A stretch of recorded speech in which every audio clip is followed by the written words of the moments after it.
Эта невероятная история произошла в дремучих лесах Сибири. Валентин был бедняком, без семьи, жил один в деревне. У него никогда не было средств для получения высшего образования, но он был ярким, добрым человеком, который не уклонялся от работы. Когда ему предложили должность лесничего, он, не раздумывая, согласился. Работа казалась ему идеальной. Он всю жизнь прожил в горах и знал местность как свои 5 пальцев.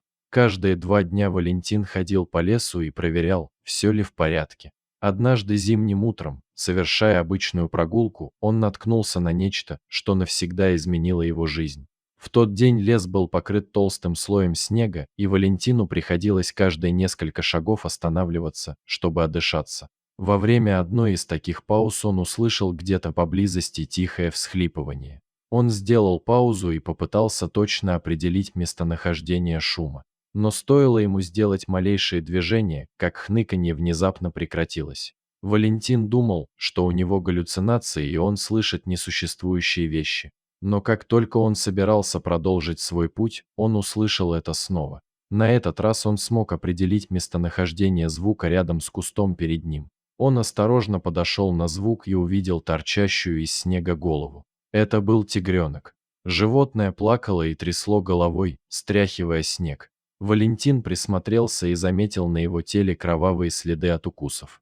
Он выглядел так, как будто у него была сломана нога. Мужчина сразу же отправился на помощь малышу. Он поднял его и прижал к груди, быстро спустившись с горы обратно в долину. Валентин соорудил для крохотного тигренка постельку из своей старой одежды и перевязал животное, чтобы остановить кровотечение. Затем он собрал в саду несколько палок и привязал их к сломанной ноге, чтобы зафиксировать ее. Детеныш заскулил, но позволил ему позаботиться об этом. Валентин подумал, что малыш голоден, но не знал, чем его накормить. В своей беспомощности он подогрел немного молока и принес его маленькому тигренку. Тигр устал и страдал, но молоко его заинтересовало. Валентин поставил миску на пол, и он стал медленно слизывать молоко языком. Мужчина продолжал посвящать свои дни заботе о тигренке. Детеныш с каждым днем становился все больше и больше. Со временем его травмы зажили, но на ноге остался длинный шрам. Валентин назвал его Гор, через 6 месяцев хрупкий детеныш превратился в величественного тигра. Гор часто сопровождал Валентина в его походах в горы. Во время этих прогулок Валентин замечал, как Гор резвится и играет в траве, как гигантский домашний кот. Лесник был счастлив, что тигр окреп. Однако он знал, что Гор все же дикое животное и не создан для жизни в неволе. Валентину пришлось принять непростое решение. Мужчина отвел хищника в лес и попрощался с ним. Но когда он отправился в путь, тигр последовал за ним, как это было в течение последних 6 месяцев. Валентин не знал, как заставить Гора остаться в дикой природе. Он пытался кричать, и его план сработал.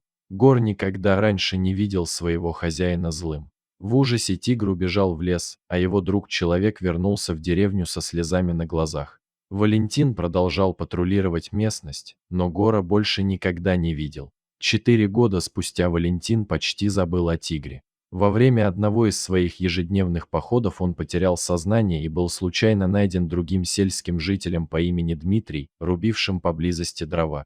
Он и доставил Валентина в больницу. Там врач обнаружил, что у мужчины острые проблемы с почками.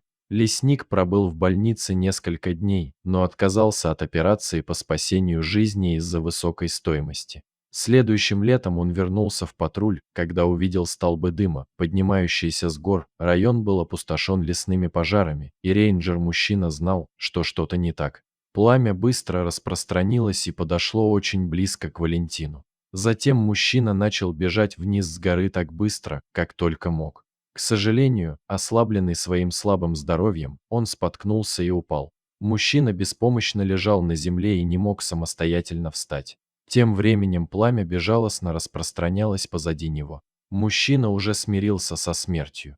Но в этот отчаянный момент перед ним внезапно появился тигр. Валентин не знал, что делать. Огонь был позади него, приближаясь с каждой секундой, и вот перед ним встал тигр, преградив ему путь.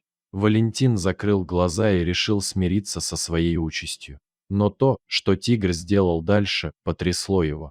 Когда он открыл рот, он схватился за одежду, а не за кожу человека, и начал тащить его прочь от пламени. Ошеломленный, Валентин начал сползать с горы вслед за тигром.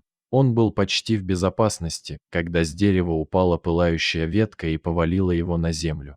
Тигр также получил ожоги, но не отошел от него. Напротив, хищник одернул ветку от человека, расчищая путь. Он был сбит с толку поведением тигра, но сейчас было не время сомневаться в его намерениях. Тигр привел его домой, и когда он убедился, что человек в безопасности, он нежно потерся своим телом о ноги человека. Это движение вернуло Валентина к реальности. Он думал, что спит.